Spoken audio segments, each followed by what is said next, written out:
give a quick intro to what this course is. Organic chemistry, no, it's not. Love to play with people, make them have fear, just because I'm funny that way. Note this is things to know before you buy SaaS or any software. And the instructor today is going to be Joe Romello, or as I like to call him, in the know Joe. So take it from here, Joe.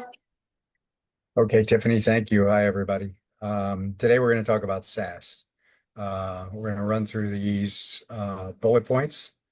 So we're going to briefly give an overview of what it is. We could talk for days about what it is actually. More importantly for you, should you avoid it? Is this something you got to stay away from? Things to keep in mind as you go through your decision process, and then considerations before purchase, which are important. And then set the proper expectations. And if you have any questions, we can entertain those at the end.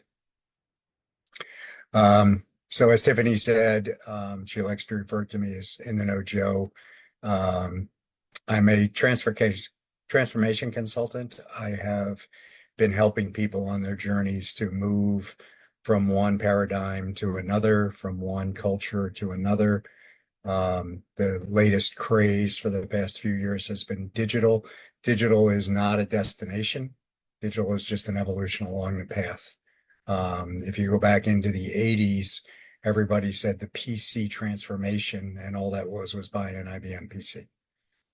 It enabled people to do things faster, quicker, more efficiently, and that's what digital is. So if you, and you obviously do, navigate around the internet or social media, you realize that things happen at the speed of light. An Olympic gold medal champion is crowned, and there are social media posts. That is being in the digital framework, the digital mindset, and you need to understand it so that you can navigate it, use it to your advantage, and further your business.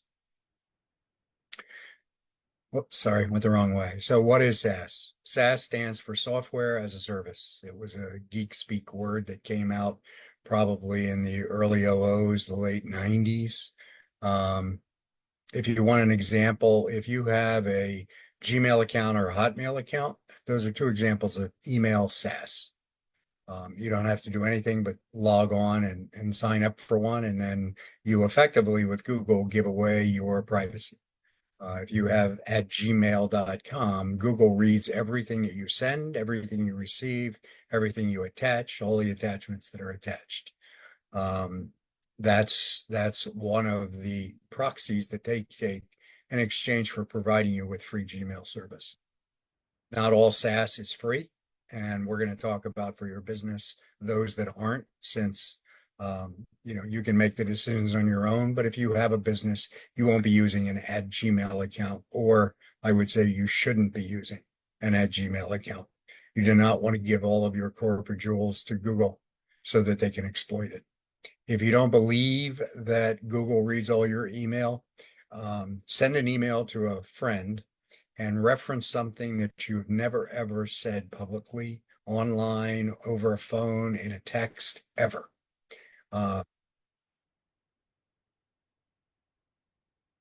It's not a real advocate of the ocean to talk about deep sea fishing, something she would never do.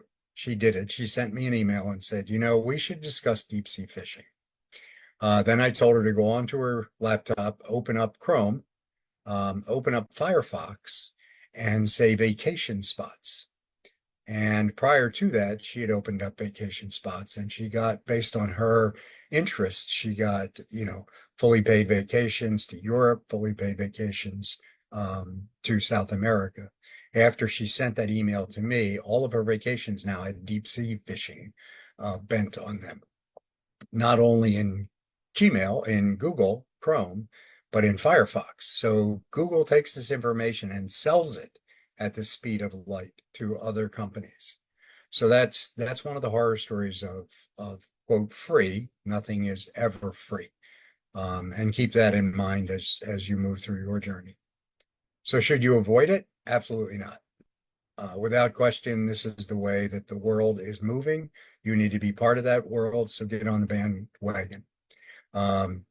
SaaS came about to eliminate the cost of hardware, communications, and networks. If any of you were have more hair than me, you may or may not realize that back in the day, you used to have massive data centers, used to have servers in your office stuck in the corner.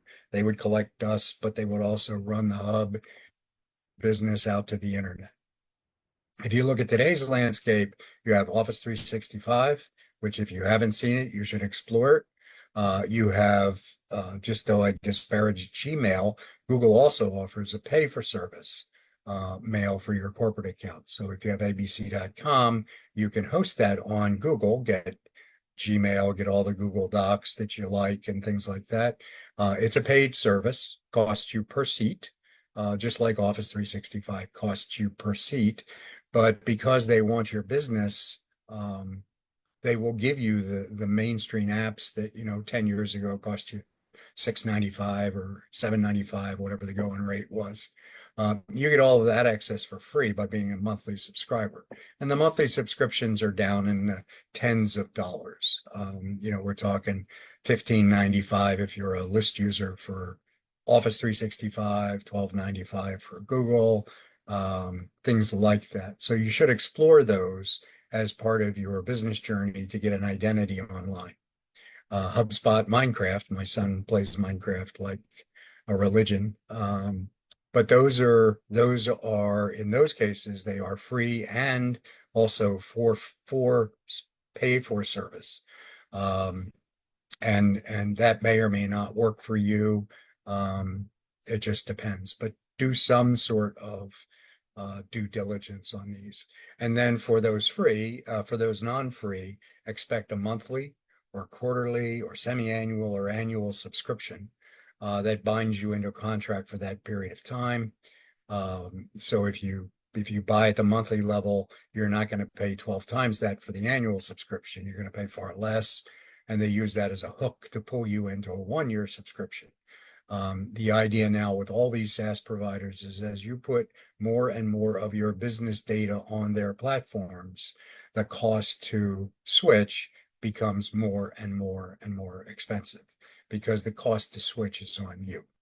So if you want to take all of your email out of Office and import it to Gmail, it doesn't work exactly the way you would think. And in some cases, you will lose the connectivity of attachments to an email thread. So that's one of the hooks that they put in with these feature function sets is once you buy in, they want to suck you in forever. Again, part of your diligence to understand exactly what you're signing up for, what you're paying for. Don't just throw your credit card in and assume everything's going to be good. Things you should keep in mind. Your data is the only thing that matters to you. You don't care about your feature function set. If you had all of the emails printed out in a stack of paper, it would be very inefficient to search, but that's all your data. That is what you work hard and sweat over every day. Proposals, costs, cost estimates, the relationship with your customer. CRMs will tell you all of that we'll take care of for you, do all the crazy connections. We'll even apply AI and tell you how to get your next customer. They're all working on your data. They're not going to be lead generation sources. They're where your customers are. They're going to look at your data and just regurgitate it in a different form, far faster than probably, in all honesty, you could analyze. But again, it's your data. So make sure on any of these SaaS offerings, no matter how appealing they look, that all the data you put in, you can get out. So cause them to delete all of that data so that they can't inadvertently, through a hack or whatever they may claim, then exploit that to the world. And recognize, recently, 2 weeks ago, Microsoft was down or half the internet was down actually because of a failure in one of their underlying applications. Apple has been down at times, and these are the big guys that should be involved. So think about the amount of effort they put against security and think about it in the context of how much could you put against security, given that you're not an expert in the field. So SaaS is here to stay. You need to not avoid it, but embrace it. But like anything else, recognize that there are upsides and downsides to any purchase. And the bottom line is Your selection of SaaS should not be based on marketing glossies, YouTube videos, some TikTok influencer telling you how this is great as sliced bread. Get into it, understand if it A, satisfies your needs, and is it easy to use. If you have to go to school to learn how to use their application, go somewhere else. That is not helping your business. If you want to get involved in their software and become a teacher, that sort of curriculum might be well advised. But if you're a business user, you want to be able to come up quickly. It has to be intuitive. It has to speak in your language, and you have to essentially have it mold to you, not vice versa. This is not the 1990s. So before you purchase this thing, look over how they protect your data. Look over what availability guarantees. Nobody guarantees 100% uptime. None of them. Because 100% is impossible to achieve. Witness Microsoft 2 weeks ago. Training aids. Search and ask and inquire and interrogate. Actually play with these things. Self-paced, formal courses, because some people learn by teachers, videos, direct support. How much does it cost to actually ask someone a specific question? If you've used QuickBooks or you're new to QuickBooks, you find out that within 72 to 96 hours of when you sign this subscription, you get an opportunity to be, quote, consulted with an expert. That costs money. They don't tell you that when they put it up. You click into it, you give them all your information, they set up a calendar date, and then when that person comes online, they say, you do realize that we're going to charge your card for this, depending on how long you got, anywhere from $50 to $150. So again, nothing is for free. Just be aware. Make sure that if you're in a discipline that requires compliance, that this software provides the mechanisms for things like HIPAA, GDPR, Sarbanes-Oxley, PCI, IDS, spam, etc. These people are offering you a platform on which to do your business. Make sure that all of the security issues, all the data protection issues, all the compliance issues, they have formally complied with. There are certifications for HIPAA that are not done by the individual the SaaS provider has to comply with, and they get a little badge if they have. So look for it, ask for it. Most importantly, free trial. You want to try this stuff before you buy it. Now, they're going to give you anywhere from 48 hours to 7 days to 10 days or whatever. You need to make sure that whatever time they give you is enough for you to explore it. If it isn't, in your opinion, walk away.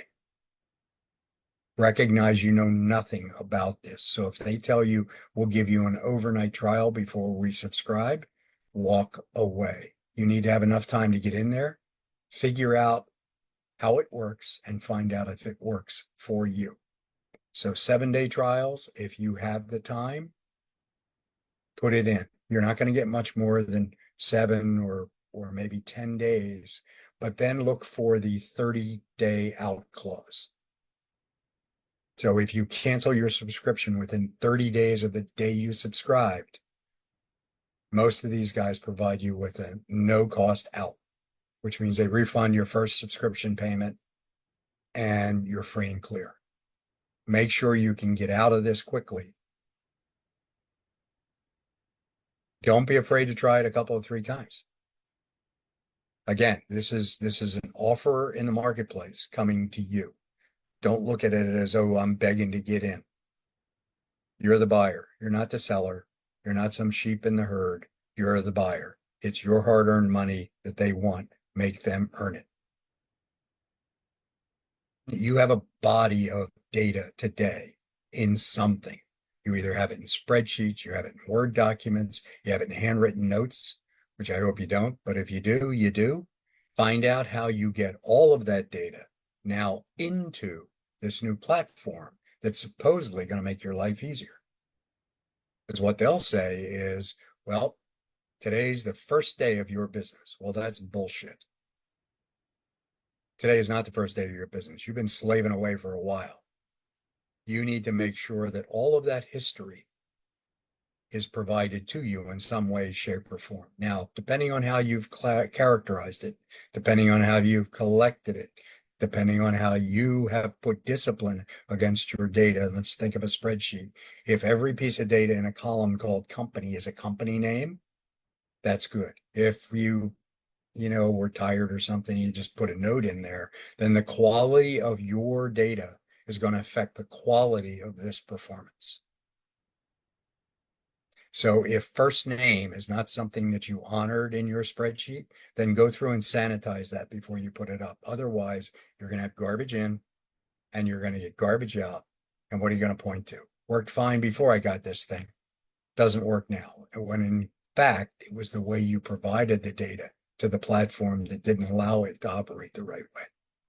So there is an incumbent requirement on you to get your data in. Don't expect these guys to be mind readers. They're not that good yet. Set the proper expectations. Recognize all of the stuff that's online uses perfectly correlated data down to the human. There is no way they can run a report and it doesn't provide exactly what they think it's going to provide. Don't believe it. It's all a function of data. If your data, like I just said, isn't clean, no wizardry on their part is going to clean it up and make these reports work. So if they're talking about, like QuickBooks does, get a P&L within a day, yeah, well, that's within a day after all of the journal transactions have been made, after the chart of accounts has been set up, after all the transactions have been classified, after you've balanced out your bank account, after you've gotten the transactions from your bank to import. And some banks only import back 90 days. So if you're a 2, 3, 4, 5-year business, you are required now to go take the statements, get them into a format that you can upload so that QuickBooks can make good on its claim that in a day we can provide you a P&L. And what they're providing, understand what's incumbent on you so that you don't have a bad experience first day out of the gate. I like to crawl, walk, run, just like we all found our way to our feet. It is a good paradigm. These things are so feature packed, it'll take you days, if not weeks, to figure it all out. Figure out what the top 3 things are that you need to have this thing do. Why are you going to this application? What's the 1, 2, 3 things that you have to have done out of the gate in order for your business to work? Focus on if the system can satisfy that quickly. And what does it require on your part to have the system satisfy that? Then ease of use. How long for you to learn? And then it's requirement of you to teach your staff. SaaS application isn't going to spend a lot of time trying to teach your staff unless you want to pay them for it. If you can absorb this in a couple hours, your staff can absorb it in a couple hours. And after you've been through it one time, you'll know better how to transform the education to your staff for the context of your business. And recognize that this shiny medallion is going to take minutes to learn, if not hours.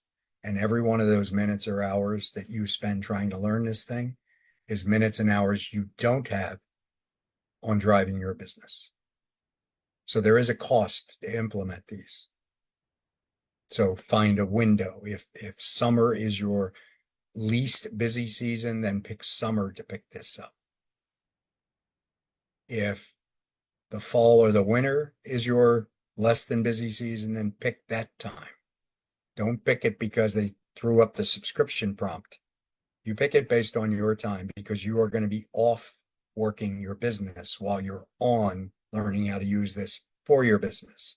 Hopefully at the end of that journey, you have a body of capability and functionality that will help streamline and make you more efficient and your staff more efficient in your business. But it's going to take time. crawl for a while, then walk, then start to run.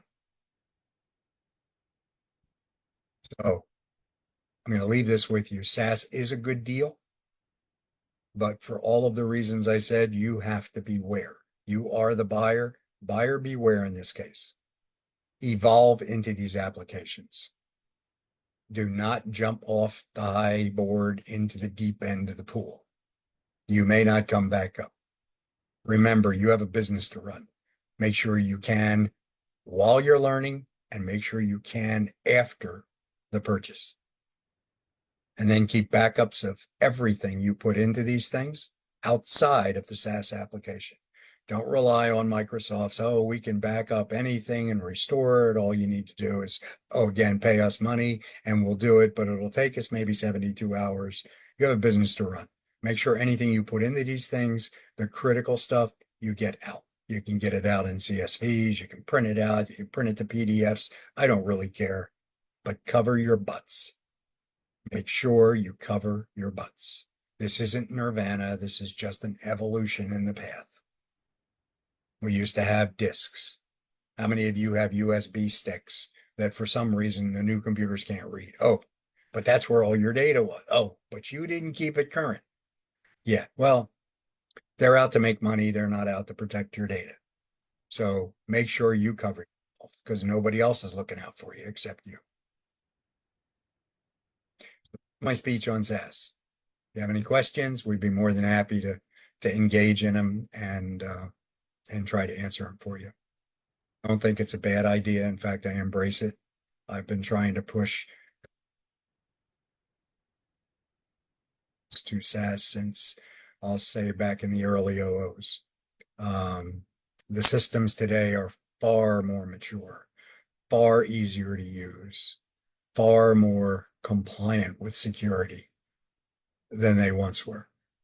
But don't forget, over 20 years, things improve vastly. The big buzzword now is AI. AI works on data. If your data sucks, AI will suck. If you don't believe that, ask anybody who has swallowed the AI bait and is now left holding. They're very good, but they have to have real good data to operate on. It's just a bunch of crazy math that goes fast because they got computers that can go through this at whiz-bang speeds. But compliance, adherence to data definitions is critical. So again, if you're used to a lot of handwritten notes, if you're used to throwing shit in Excel or throwing stuff in Word and then, thumbing through it and discerning what's going on, AI is not going to do that for you.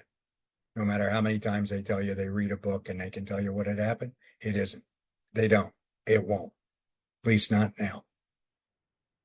So you got to make sure your data is clean, which means, in a good way, standard sets of entering data about customers. Make sure the company is the company name, not shorthanded for the guy down the street. Make sure it's the company name. There's a lot of these guys that will then go out and look for their website. That's a good thing to have. Saves you from having to do it. Look for a phone number, look for an address, validate the address. If you're shipping products, you know how important address information is. And what they have is a standard body of addressing that everybody uses. UPS, FedEx, Amazon, everybody. You've seen the challenges where it comes up with what you put in and says, would you like to use this address? That's because there's a standard set of addresses that all of those shippers use to optimize their deliveries. They don't just send a truck out to your house. If there's 7 deliveries in that area, you're all on the same circuit. So since there are no questions from the audience, we'll consider this done. And I hope you have a great rest of your day. Thanks for tuning in. And if you have any questions, contact Tiffany at the email address here or at her phone number, and visit the website, people.org. Have a good day. Thank you, Joe. Wasn't too sassy, even though you're talking about SaaS. How funny are you? I try.